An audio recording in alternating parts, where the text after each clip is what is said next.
Beauty. Behind its allure lies a dark and often deadly history, one that has claimed countless lives and caused untold suffering. From poisonous cosmetics that promised flawless skin to constricting garments that reshaped their bodies, the quest for beauty has left countless victims in its wake, victims who suffered in silence for the sake of appearance. These standards, far from being arbitrary, have been used to control women's bodies and limit their agency, reinforcing gender roles and societal hierarchies. This exploration is not meant to shame women for their choices or to diminish the artistry and creativity often associated with beauty practices, but rather to highlight the risks involved. Instead, it aims to shed light on the often overlooked dangers of these standards and to encourage a critical examination of the messages we receive about beauty, urging us to question and challenge them. The quest for a flawless complexion is by no means a modern phenomenon. Throughout history, the desire to achieve perfect skin has driven people to adopt various beauty practices, some of which were quite dangerous. In 16th century Europe, pale skin was a highly sought-after beauty trait, signifying wealth and status. This was especially true among the nobility and the upper echelons of society. Women of the era, particularly those belonging to the upper classes, went to extreme lengths to achieve this porcelain-like appearance. They believed that a pale complexion was a mark of refinement and elegance. Their weapon of choice? White lead. This substance was widely used despite its known dangers. This toxic heavy metal, applied liberally as a face powder, became synonymous with beauty and elegance. Women would layer it on their skin to achieve that coveted pale look. Unbeknownst to these women, white lead was a silent killer. Its effects were not immediately apparent, making it all the more insidious. With each application, they were unknowingly poisoning themselves. The more they used it, the more it accumulated in their bodies. The lead seeped into their pores, accumulating in their bodies over time. This slow buildup led to chronic health issues that were often misdiagnosed or misunderstood. This led to a host of health problems, including skin lesions, hair loss, and digestive issues. These symptoms were often attributed to other causes, masking the true culprit. Prolonged exposure resulted in more severe consequences, such as neurological damage, paralysis, and even death. The full extent of the damage was often only realized too late. The irony was tragically lost on these women. In their pursuit of beauty, they were sacrificing their health and ultimately their lives. In their pursuit of beauty, they were inadvertently hastening their own demise. The very product that made them feel beautiful was slowly killing them. The white lead mask, a symbol of beauty and refinement, was in reality a death sentence in disguise. It was a cruel twist of fate that the pursuit of beauty led to such tragic outcomes. It is a stark reminder of the dangers of blindly following beauty trends without considering their potential consequences. Modern beauty products may seem safe, but it's crucial to be informed. The popularity of white lead makeup persisted for centuries despite its known toxicity. This speaks to the powerful influence of societal beauty standards. This speaks volumes about the power of societal beauty standards and the lengths to which women would go to conform. The pressure to look a certain way can lead to dangerous choices. It serves as a cautionary tale, urging us to question the ingredients in our beauty products and to be wary of trends that prioritize aesthetics over health. Always prioritize your well-being over fleeting beauty standards. The Victorian era, often seen as a time of elegance and refinement, had a dark side, the corset. These undergarments made from whalebone or steel were designed to cinch the waist to an unnaturally small size. They were essentially instruments of torture disguised as fashion. From a young age, women were forced into these tight garments, their bodies shaped to fit the beauty standards of the time. The practice of tight lacing had severe and debilitating consequences.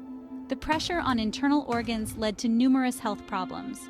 Digestion was impaired, breathing was restricted, and ribs could crack under the strain. The pursuit of a tiny waist came at the cost of basic bodily functions. But the damage wasn't just physical. Corsets symbolized female subjugation, limiting women's movements and reinforcing their perceived fragility.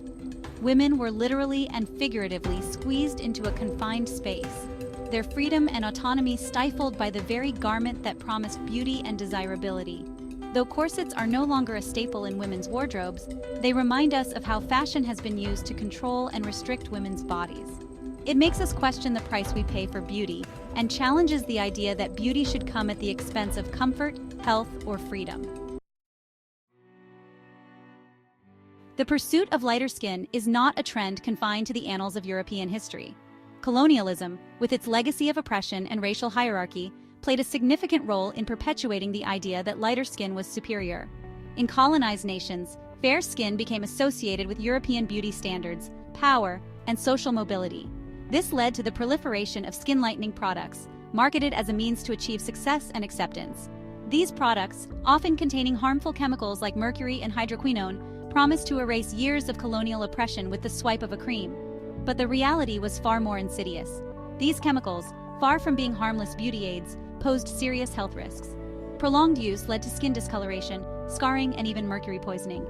The tragedy of skin lightening lies not only in its harmful physical effects, but also in its perpetuation of colonial ideologies. By internalizing the notion that lighter skin is more desirable, individuals are essentially subscribing to a system that values whiteness over all else. This creates a vicious cycle of self-hate and discrimination, with devastating consequences for individuals and communities. The fight against colorism is ongoing, a testament to the enduring legacy of colonialism. It is a reminder that beauty standards are not created in a vacuum, but are often deeply intertwined with systems of power and oppression. We must challenge these harmful ideologies and embrace the beauty of diversity in all its forms. While we may have moved on from the overtly toxic beauty practices of the past, the quest for an unattainable ideal persists in the digital age. The methods may have changed, but the underlying pressures remain. Today, our mirrors are no longer the sole arbiters of beauty. They have been joined by a more insidious force. Social media, which has become a powerful influence in shaping our perceptions. Social media, with its constant stream of curated content, has created a new battleground for beauty standards. With its curated feeds and filtered perfection, social media has created a breeding ground for unrealistic beauty standards, impacting our self-esteem and perceptions of beauty. The line between reality and fantasy becomes increasingly blurred. This image is often unattainable and unrealistic for the average person, creating a stark contrast between the influencer's life and our own. This can lead to feelings of inadequacy and a constant need to compare and contrast, eroding self-esteem and fueling the pursuit of an elusive ideal. The impact on mental health can be profound. We begin to internalize these standards, judging ourselves and others based on these digitally altered representations. This internalization can be damaging and pervasive. This can lead to body dysmorphia, a mental health condition where individuals obsess over perceived flaws in their appearance. The obsession can become all-consuming.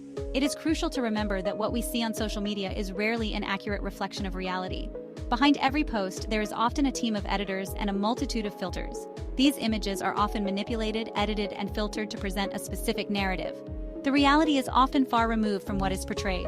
We must approach these platforms with a critical eye, remembering that perfection is an illusion, carefully crafted for our consumption. By doing so, we can protect our mental health and foster a more realistic self-image. Thanks for joining. Subscribe to get more insights on health and beauty.